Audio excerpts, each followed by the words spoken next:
Assalamualaikum warahmatullahi wabarakatuh, Buya. Waalaikumsalam warahmatullahi wabarakatuh. Semoga Buya dan keluarga selalu sehat dan diridhoi Allah Subhanahu wa taala. Amin amin. Afwan Buya, izin bertanya. Saya hamba Allah dari Bogor. Bagaimanakah seseorang yang menolong orang lain untuk mendapatkan rezeki berlimpah dengan menggunakan tasbih yang sudah didoakan atau diridhoi dengan mahar tertentu?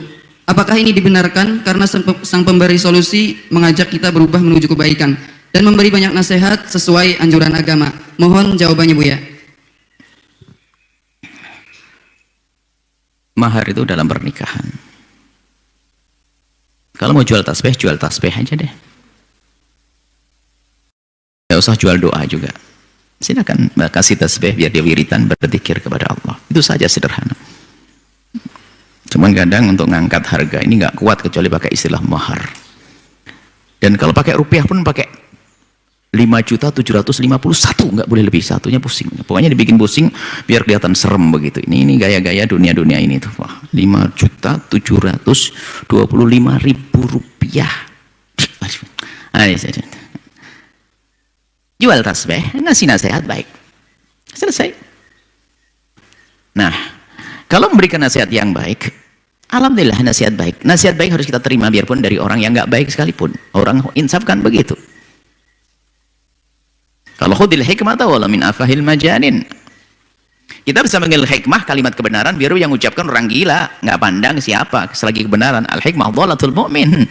Kalimat kebenaran, ilmu, hikmah itu adalah barang hilangnya seorang mukmin. Kapan dia menemukan, dia lebih berhak untuk memeganginya. Jadi nggak apa-apa kalau nasihat benarnya dituruti. Cuman kalau mempercayainya dengan kelebihannya pakai gaya-gaya semacam itu, ntar dulu deh. Kita zaman ini sebuah zaman banyak orang aneh-aneh. Zaman aneh-aneh. Apa yang dimaksud dengan mahar, wallah alam kita tidak ngerti maksudnya. Kita juga tidak pernah bertanya dengan orang semacam itu. Bisa jadi dia tulus atau maksudnya mahar itu ya harga, cuman bahasanya saja bahasa lain ya kita tidak ngerti, mungkin jual beli. Tapi kalau sudah dikemas dengan yang aneh-aneh, khayal-khayal, cerita-cerita yang berlebihan, tidak sesuai dengan petunjuk-petunjuk syariat atau khayal, hati-hati. Lebih baik kiai nyamar jadi dukun daripada dukun nyamar jadi kiai kan. Kita pun tidak mencaci dukun, profesi dukun. Yang salah adalah kenapa Anda sebagai seorang muslim datang kepada dukun. Yang mempercayai dukun ya silakan, mereka urusan dengan dukun, tapi bukan Anda. Ada dukun didatangi oleh urusan mereka. Kita tidak mencaci dukun. Kalau mohon maaf, mungkin selama ini kita bicara tentang dukun perdukunan. Dengan meyakini, mungkin tidak meminta kepada Allah. Ya yang meyakini mereka ya silakan. Cuman kita nasihati pada saudara-saudara ahli iman. Jangan berurusan dengan urusan-urusan yang aneh-aneh semacam itu. Dalam beragama itu sangat mudah. Selagi tidak mudah, itu pasti bukan agama lagi. Belit-belit dengan penafsiran aneh-aneh. Sederhana, sholat 5 waktu, membersihkan hati yang diajarkan baginda Nabi SAW. Mendapatkan rezeki ya kamu banyak sedekah, kemudian kamu banyak zikir, kamu dekat pada Allah, usaha yang semangat dan sebagainya. Maksud kami, jika ada urusan agama yang dibarengi dengan hal-hal yang sifatnya duniawi, tapi gayanya mengatasnamakan agama, itu kadang-kadang malah kita harus waspada. Tapi kalau ada orang jual tasbih, dia bos tasbih terbesar sedunia, dia duitnya triliunan, ya boleh bos tasbih, jual beli tasbih. Tapi bukan jual beli agama lewat tasbih tadi, bukan. Ya sudah, jual tasbih aja. Nah, sekarang hati-hati, kenapa? Makom itu kadang-kadang dijual lah, sarung harga 50.000 datang, kiai beli ini berkah, Pak Haji beli ini berkah dari Ustadz, harga 50.000 dijual 500.000. Jangan tidak beli ini, awas rugi kamu. Kemeteran Pak Hajinya. Ini ada orang menyembelih orang dengan cara-cara begini, ini nggak bener. Karena banyak agama itu mahal, bisa dijual. Ditinggali dulu katanya, ambil aja gampang nanti bayarnya, baru gampang besok jadi ditagih. Giliran nggak punya duit marah-marah, hilang berkahmu sama kiai kamu kayak gitu. Nah, ini kiai jual agama, ini jual makom itu. Makanya kita khawatirkan begitu. Cuman kalau ada orang tulus nasihati Anda tadi nasihati, alhamdulillah terima nasihatnya. Cuman kita tidak pengen, kita ngantisipasi. Jangan ada jual-jual agama, jual-jual makom. Aksa kadang-kadang. Masih zikir. Nanti insya Allah biar banyak rezekinya dan sebagainya. Pulang minta duit. Tidak pernah berzikir dia. Ada aneh-aneh biasa. Jangan menjual agama. Jangan menjual agama, khususnya para ustadz ini. Bikin takut-takut orang, Pak Haji berkah ini mana cincinnya, berkah ini mana, nitip sarung, ini sarung nggak ada nilainya, tapi gara-gara diberikan begini jadi harganya mahal. Maksakan diri, maksa orang lain untuk membeli. Sama itu bisa terjadi, bunyain jual kerudung, bagi-bagi santrinya seminggu sekali ada kerudung baru ambil 10 ambil dulu. Setelah diambil harganya mahal ditagih, yang nggak tagih dimarahin, nggak berkah nanti. Aduh.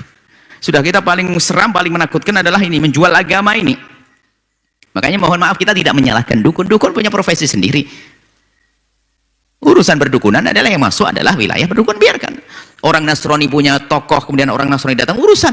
Tapi kami bicara kaum wilayah, kaum muslimin. Punya hajat ngadep kepada Allah, datang ke ulama minta doa, selesai begitu.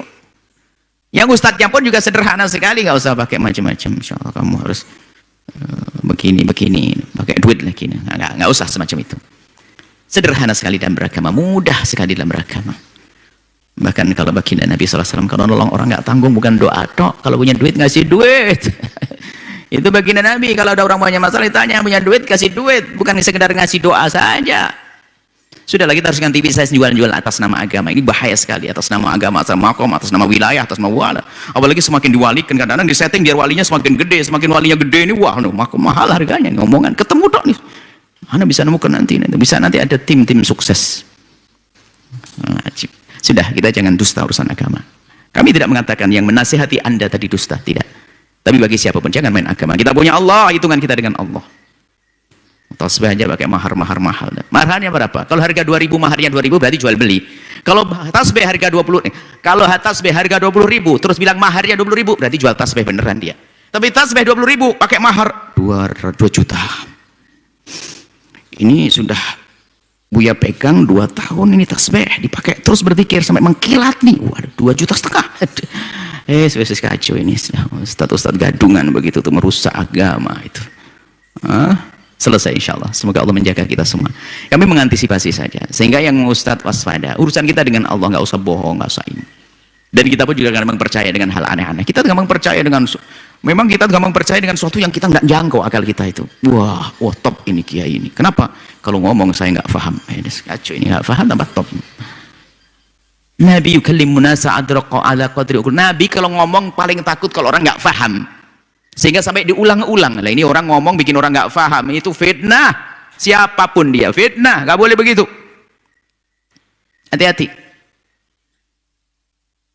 Allah alam bisawab. Syukran jazilan Buya atas jawabannya. Baik Buya, pertanyaan selanjutnya. Assalamualaikum Buya. Assalamualaikum warahmatullahi wabarakatuh. Saya hamba Allah ingin bertanya. Saat ini saya sedang dirundung kedilemaan. Suami saya tetap bersikeras ingin membawa saya pindah ke rumahnya. Sedangkan ibu saya tidak meridhoi keputusan tersebut. Dikarenakan suami saya pernah bilang bahwa ia akan lebih berat terhadap keluarganya dibandingkan dengan saya. Sehingga ibu saya tidak yakin saya akan mendapatkan perlindungan dari suami saya tersebut. Mohon sarannya Buya, apa yang harus saya lakukan Buya? Wassalamualaikum warahmatullahi wabarakatuh. Waalaikumsalam warahmatullahi wabarakatuh. Dalam hidup rumah tangga itu, pertama yang harus kita hindari adalah kesempatan untuk memanfaatkan pasangan. Akan tapi hendaknya dari rumus rumah tangga itu, hendaknya saya siap untuk menjadi abdi buat pasanganku. Itu istimewa. Isyarat dari Imam Ali, jadilah hai suami budak buat istrimu, wahai istri berjanjilah kau untuk menjadi budak buat suamimu. Siap mengabdi. Mengabdi itu bukan bisa saja mengabdi pribadinya, bisa mengabdi apa yang mereka rencanakan. Misalnya seorang istri menikah dengan seorang suami, dia berkata, aku berat dengan keluargaku. Maksudnya apa? Dia suami bertanggung jawab. Agar ngerti istrinya bahasanya dia punya ibu yang harus dirawat. Mestinya bangga dong punya suami begitu, nggak usah takut deh. Malah nanti nggak diperhatikan. Buktinya dulu, aku memberi nafkah. Mestinya Anda sebagai seorang istri kalau ternyata punya suami yang Masya Allah perhatian dengan ibunya, keluarganya, yang penting Anda akan dicukupi, gitu saja. Dan mencukupi itu adalah juga jangan muluk-muluk, wah cukupi ini itu. Dan tidak harus adil, bisa saja mobil untuk ibundanya lebih bagus dari mobil Anda, bisa jadi begitu. Yang jadi masalah adalah perempuan rusak hati. Keluarganya juga begitu demikian. Kalau suami mengatakan begitu, tidak pengen suami, dia mungkin memastikan bahasanya, mungkin saya akan lebih banyak sibuk dengan keluargaku. Karena apa? Aku punya ibu yang janda, 2 adikku yatim. Aku sebetulnya mulai kemarin belum pengen menikah, cuman karena satu hal, dorongan dari guru saya harus menikah. Tapi bismillah, saya nikah dengan kamu wahai wanita solehah. Tapi mohon maaf, saya akan lebih berat kepada keluargaku. Dalam arti saya harus memperhatikan, ini kan gak ada masalah. Cuman kadang kita gampang prasangka buruk. Di sisi lain, wahai para suami, ini nasihat untuk semuanya. Hei suami, istrimu adalah istrimu, kau ambil dengan perjanjian di hadapan Allah. Mitsaqan ghalidha, perjanjian berat di hadapan Allah. Jangan sekali-kali menyanyiakan seorang istri. Tidak diberi nafkah sementara dia mampu. Kalau dia fakir tidak beri nafkah maka dosa karena fakir nyungsep. Tapi suami yang cukup tidak memberikan nafkah kepada istrinya, zalim. Hati-hati wahai para suami, jangan main-main. Apalagi suami pemalas, ongkang-ongkang, memang niat pengen ngerogoti makan numpang di istri, nggak niat bener dia. Dia bukan laki-laki dia. Kambing pun juga enggak. Sebab kambing pun tidak pernah ngomong, hei istriku beri aku makan. Nggak ada kambing begitu. Cari makan sendiri biarpun kambing. Ini laki-laki numpang, memalukan ini. Kecuali memang Anda lumpuh, Anda sakit, Anda tidak bisa cari nafkah. Ini harus tegaskan begini. Apalagi alasannya mau ceramah, pengajian, dakwah, wah ini tambah lagi. Kambing pun enggak lagi tadi saya sudah bikin permasalahan begini, memang harus ada tanggung jawab di sini. Sedih kita sebagian ada laki-laki sudah enggak pernah cari nafkah, kalau sudah istri mau gajian sudah stop depan pintu, mana duitnya? Astagfirullah. Sudah itu pakai enggak karunakal lagi, wah ini subhanallah. Kasihan betul tuh perempuan sudah jatuh ketiba tangga, karatan lagi tangganya. Salah pilih di mana itu laki-laki didapat. Tolong begitu ya. Jadi tolonglah kita bagaimana siap untuk mengabdi. Anda sebagai istri yang punya suami begitu, Anda dukung. Iya suamiku nggak apa-apa. Demi keluargamu, ayahandamu, ibundamu, adikmu, aku akan dukung wahai suamiku. Begitu. Kalau sudah dengar istri ngomong begitu, jatuh hati itu suami. Dan tolong hei suami, jangan sia-siakan istrimu. Memang kalau nasihat harus adil begini. Yang tidak mau nasihat memang biasa ribut dalam rumah tangganya, silakan begitu. Ini nasihat untuk Anda biar baik-baik semuanya. Demi kebaikan hidup rumah tangga itu harus begitu dong, saling tolong menolong. Di saat seorang suami nggak bisa beri nafkah karena sakit, karena ini dan sebagainya, ya nggak boleh marah-marah, nggak mampu kok. Istri berperan dong, nanti dapat pahala double. Seperti yang disabdakan Nabi SAW. Hidup harus indah deh, harga mati begitu saja. Allah alam bisawab. Syukron jazilan Buya atas jawabannya. Baik Buya, nampaknya telah masuk satu penelpon, kita sapa terlebih dahulu. Assalamualaikum. Waalaikumsalam warahmatullahi wabarakatuh. Mari kita bersolat terlebih dahulu Ibu. Allahumma sholli ala sayyidina Muhammad. Allahumma sholli ala. Dengan Ibu siapa dan dari mana? Hamba Allah di Cirebon. Baik Ibu, silahkan bisa bertanya langsung kepada Buya. Assalamualaikum Buya. Waalaikumsalam. Tapi sebelumnya mau cerita dulu Buya. Jangan panjang-panjang. Gini. Pendek, Jadi cerpen. bulan September tahun. Gimana? Bulan September tahun kemarin itu kan saya menikah dengan laki-laki beristri anak 2. Menikah? Saya janda, iya menikah. Terus? Dengan laki-laki beristri anak 2, perempuan semua, dan saya janda anak perempuan 1. Awalnya beliau yang ngajak nikah duluan gitu ya. Terus? Tapi saya nolak terus dengan alasan tidak direstui orang tua. Terus karena beliau masih status suami orang. Ya. Dengan berjalannya Dia punya istri masih punya istri. Masih punya. Baik, terus? Terus dengan berjalan waktu akhirnya saya yang minta nikah duluan juga. Anda minta? Saya ingin menjauhi. Saya minta nikah duluan. Semula Anda tidak mau kan? Awalnya tidak mau karena tidak direstui ya. Tidak direstui. Terus? Siapa yang tidak merestui? Orang tua. Orang tua Anda? Suami orang sih itu ya. Oh gitu. Terus? Terus akhirnya saya minta dinikahin gitu ya. Baik. Karena saya nggak mau haram, dosa. Menjauhi zina gitu tuh Baik, ya. bagus. Gitu. Terus akhirnya kami nikah, cuma ada Pak Ustadz yang menikahi saya sama suami. Itu aja gitu ya, nggak ada wali, nggak ada saksi. Anda? Nah hukumnya gimana Bentar. gitu ya? Anda kiai? Wali? Saya Anda Pak kiai? Ustadz, saya kiai sama Saksi? suami gitu ya. Saksi ada nggak? Saksi wali nggak ada ya. Nah kebetulan di situ ada istrinya Pak Ustadz. Ini. Tapi nggak secara langsung menyaksikan pernikahan kami. Gimana? Tidak secara langsung menyaksikan pernikahan kami, cuma ada di belakang sedang ngomong anaknya gitu tuh. Pas di belakang posisinya Pak Ustadznya tuh. Ustadznya ngomong gimana? Jadi posisi istri Pak Ustadznya itu ada di belakang. Terlepas urusan istri Pak Ustadz, siapa yang menikahkan Anda? Ada Ustadz, ada suami, Anda bertiga? Bertiga. Wah ini. Mas kawin gitu aja gitu tuh Bu ya. Ini perlu dicambuk Ustadznya. Nggak boleh begitu. Anda ini jangan-jangan bukan madhab ahli sunnah wal jamaah. Anda besok datang kepada Ustadz manapun nikah dengan cara yang benar. Kalaupun masalah wali bisa saja masih ada peluang.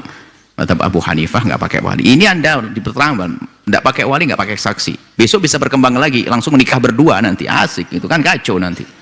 Nikah berdua nggak boleh itu. Anda segera besok, Anda jangan kumpul dengan suami Anda. Kami nasihati, Anda minta dinikah dengan cara yang benar. Jangan datang dengan ustadz itu lagi, itu ngaco gitu. Kecuali ada dua saksi, masih ada peluang barangkali Anda dinikahkan bukan di rumah, di tempat Anda atau jauh dari dua marhalah. Biarpun madhab Syafi'i dengan cara tahkim atau bagaimana. Tapi kalau sudah cuma bertiga begini bermasalah ini. Bermasalah, nanti berkembang berduaan boleh.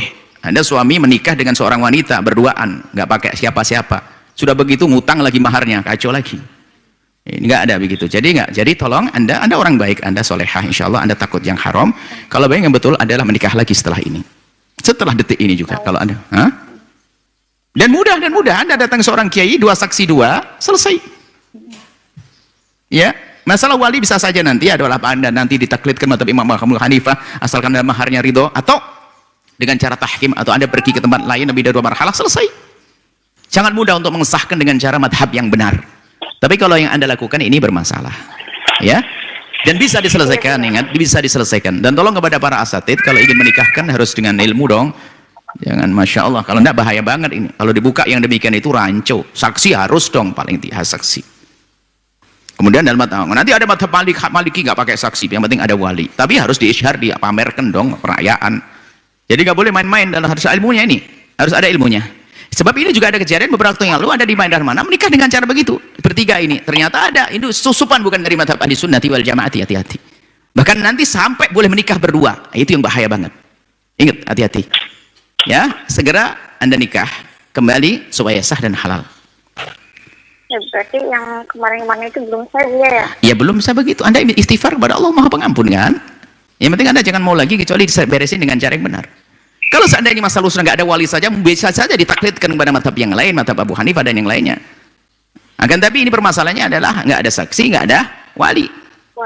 Sudah ini baik ya. Tapi Allah Maha Kasih. Dan mungkin suami Anda juga tidak mengerti. Yang salah ustadznya itu. Yang salah ustadznya. Ustadz di mana itu? Ustadz jangan main-main dengan datangi suruh nikahin. Dan juga paling tidak harus ada nasihat-nasihat yang. Kemudian bagi Anda, nasihat untuk Anda, selagi Anda sudah menerima seperti itu, dukung suami untuk bisa tetap baik kepada istrinya, jangan Anda gerogoti, jangan Anda ganggu. Yang penting Anda mendapatkan yang halal, sudah selesai itu saja, jangan jauh lebih dari itu, nanti malah merusak semuanya. Baik niat yang baik insya Allah, segera selesaikan pernikahan. Ya, kalau tidak Anda datang ke pondok, minta asatid al-bahjah, nanti akan menyelesaikan, akan dilihat dirinci, nanti baru dihalalkan dengan cara yang baik. Yang penting jangan, kalau Anda lanjutkan itu adalah tidak benar, selesai insya Allah. Dan kepada para asatid, ustadz semuanya, ingin menikahkan orang harus hati-hati. Kan Imam Syafi'i khususnya masalah wudu, masalah urusan begini ini waspada, hati-hati. Dan masih ada peluang madhab-madhab dengan ilmu tentunya, madhab yang seputar ahli sunnah wal jamaah, madhab arba'ah masih mungkin. Jangan keluar dari ini insyaallah ya. Semoga Allah mudahkan semuanya, Allah memberi keharmonisan, keindahan. Adapun Anda diberi kebahagiaan setelah ini, suami Anda dengan yang istri yang dulu diberi kebahagiaan, dan semoga Anda dijaga oleh Allah SWT. Segera halalkan. Allah a'lam bishawab. Syukran jazilan Buya atas jawabannya. Baik Buya, pertanyaan selanjutnya, pertanyaan terakhir yang datangnya dari media sosial. Assalamualaikum Buya. Assalamualaikum. Mohon maaf Buya, mau bertanya. Bagaimana jika seorang suami telah menjatuhkan talak 3 kepada istrinya dan ternyata menyesal dan ingin rujuk kembali? Suami istri sudah ke pengadilan agama dan konsultasi dengan bagian konseling, menyatakan secara hukum belum resmi bercerai karena belum diputuskan oleh hakim. Jujur pasangan ini masih kurang yakin dan bingung. Apakah benar secara fikih ada fatwa dengan landasan syar'i yang menyatakan setelah suami menjatuhkan talak 3 belum sah dan resmi karena belum diputuskan oleh hakim? Bagaimana menurut Buya? Terima kasih. Wassalamualaikum warahmatullahi wabarakatuh. Tolak ada 2. Ada 3 cara penolak. Tolak ada 3. Yang pertama adalah talak yang dijatuhkan seorang suami murni, tanpa ada unsur paksaan, seorang suami menjatuhkan cerai, jatuh cerai. Yang kedua adalah istilah khulu. Seorang istri membayar kepada suami untuk mencerai, lalu suami menerima, jatuh cerai. Ini nggak ada urusannya dengan hakim. Keputusan hakim mahkamah. Ini pribadi sekali. Yang ketiga adalah bagaimana faskhun nikah atau nikah yang batal oleh hakim. Nah, hakim itu mestinya mempelajari dong. Kalau sudah talak 3 yang terjadi tadi antara seorang suami dengan istri, dan dia menyatakan aku telah mencerai 3 dan diceritakan benar talak 3, maka mahkamah mestinya ngikuti karena dia mengakui, ikrar. Jadi nggak benar kalau biarpun belum karena mahkamah belum memutuskan cerai maka belum jadi cerai. Kalau jadi gimana? Kalau belum jadi cerai berarti kan masih boleh hubungan suami istri. Naudzubillah. Tidak. Itu aslinya surat nikah itu nggak ada.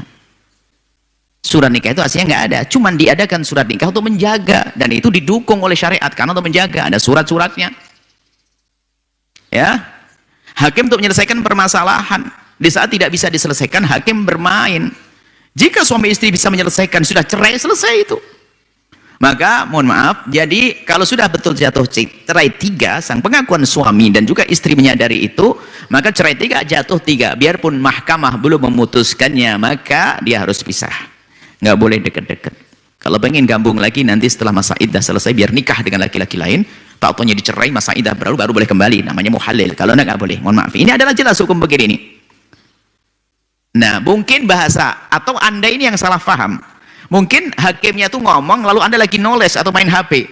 Jadi nikahmu itu belum sah menurut negara. Anda ngantuk, menurut negaranya nggak kedengaran. Jadi bahaya banget. Berarti hakimnya nggak salah dong. Kelihatannya ini saja deh husnudon. Hakim ngomong nikah Anda, perceraian Anda belum sah menurut negara. Anda belum sah langsung Anda terlena, ada lanjutannya menurut negara. Tapi menurut hukum adalah sah. Seperti itu. Semoga Allah menjaga rumah tangga. Jangan sampai ada gampang cerai. Tolong wahai kaum pria.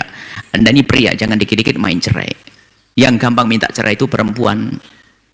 Makanya oleh syariat cerai diberikan hak cerai kepada suami. Kalau perempuan itu dikit punya masalah sedikit lagi ngajak pisah. Padahal sebetulnya bukan ngajak pisah. Hanya karena ungkapan cintanya yang dalam, kalimatnya terbatas sehingga ngomong yuk cerai. Padahal yang diinginkan bukan cerai. Maka suami jangan gampang nanggapi permintaan cerai seorang istri. Istri ngomong minta cerai itu maksudnya begini, abang berubah dong bang, jangan begitu terus abang, gitu maksudnya. Suami ngerti dong, jangan langsung cerai. Ya lah, ini kalau Anda, makanya kalau suami gampang mencerai itu jadi perempuan itu. Suami kok gampang mencerai, sampai 3 lagi. Pendidikan pertama. Kedua, hati-hati ya, suami jangan gampang mencerai. Dan istri tolong jangan dikit-dikit minta cerai. Memang Anda lembut, punya permasalahan sedikit terasa berat, tapi pun demikian jangan gampang minta cerai. Jangan-jangan Anda punya suami sifatnya kayak perempuan tadi, cerai beneran. Kalau suami Anda bijak bisa bertahan, mempertahankan, nasihati. Tapi kalau suaminya lemah juga, ya sudah mau apa? Waduh kacau. Sudah tolak 3, pengen kembali lagi, pusing dia. Ya karena terburu-buru. Semoga Allah menjaga semuanya indah harmonis dalam rumah tangga, bahagia dunia akhirat. Wallahu a'lam bissawab.